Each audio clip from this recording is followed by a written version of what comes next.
Hi, I'm Danielle Burnette, and I'm one of the contributors for Moon City Review, the 2020 edition. And I'm going to read for you two of the three stories that I contributed to this journal. The first one is titled Clean. Some smells never leave you, like the acidic stench of sun-baked apple cider on old leather seats.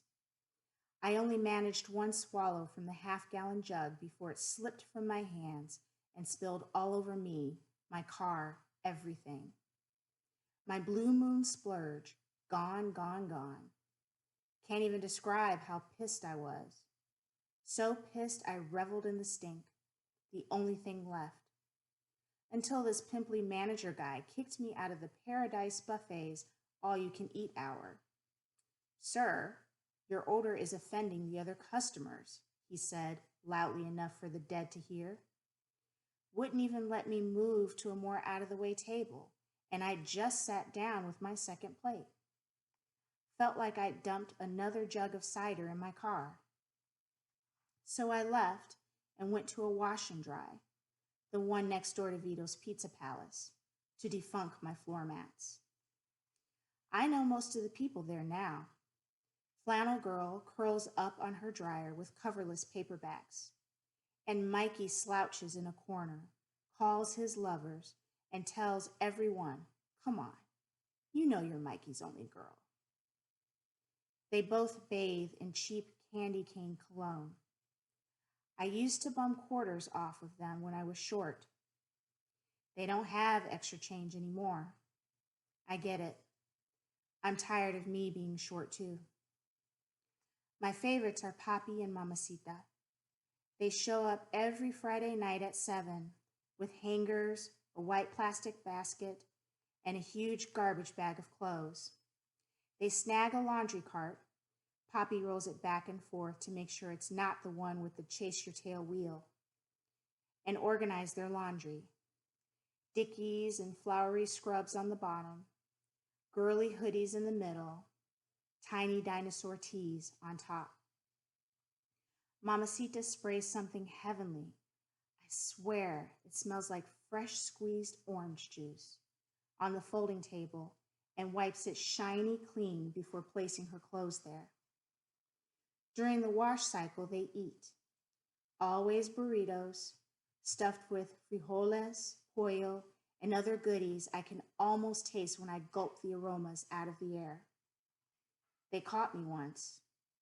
The next week, they brought me chips and a Titanic Tupperware container of guacamole.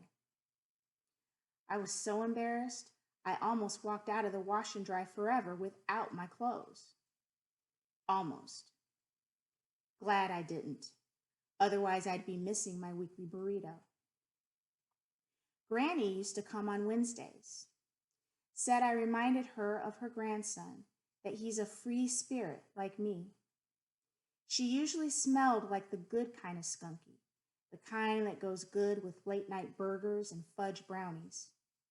When she smelled like that, she'd pretend the washing machine suds were ocean waves and sing and dance to hula music from her cell phone. Her one regret, she said, was that her toes would never touch the beach in Hawaii. I tried to make her feel better by confessing my many mistakes.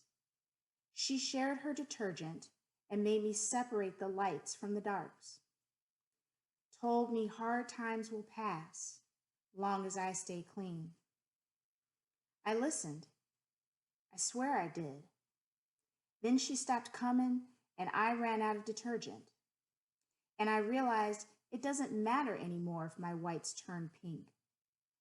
Everything will stink again tomorrow. Despite all my washing, my home still reeks of spoiled apple cider. I lean against the brick wall between the wash and dry and Vito's as I juggle the last few coins in my pocket.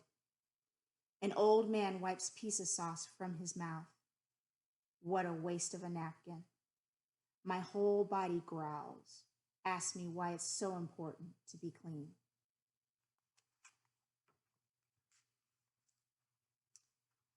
The next story that I would like to read for you is titled Rear View.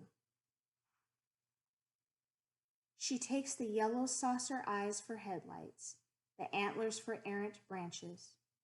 Cars sometimes cross lanes on this blackened stretch of Route 21 to dodge potholes and dead tree bits. Then his brown body rolls up the hood of her hatchback, the antlers thrust toward her face.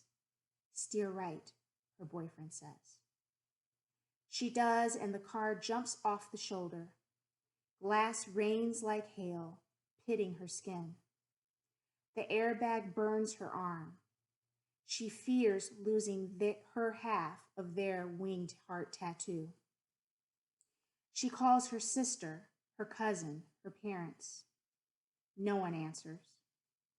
Bathed in high beams, the buck heaves and bewails her insomnia. She has no business driving this late at night, no destination except the empty home she left, but retracing well-worn roads provides a strange comfort. Her boyfriend reminds her of the gas station a mile or so back. She nods. She can walk it until she looks in the rearview mirror. Red and blue lights shoot inside the car. The lights run circles around her head, blinding her, trapping her. Her mouth dries as the air turns to water and every breath drowns her. The steering wheel slips from her hands. No, her hands and arms have faded to something impalpable. She is puddling. In the driver's side window appears a face, etched with familiar suspicion. You okay? He asks. Keep your hands visible, her boyfriend whispers, but his arms stay crossed over his stomach. Her liquefied limbs take forever to solidify. Finally, she white-knuckles the wheel and tries to speak. All she can do is cough up water. Without waiting for an answer, the cop strides ahead to where the buck has crawled, inches from the safety of the woods. The cop plants both feet and fires. Antlers crunch onto asphalt. The brown body stills. 3 more shots ring out, and she shuts her eyes. Her boyfriend reaches into her lap, squeezes her hand, and says, "Don't worry." The bullet hole in his belly, now exposed, spouts blood. When she recovers the wound, the blood pours from his side, gushes from his chest, sprays her like a sprinkler. He is a fountain of death, a fate she cannot stop.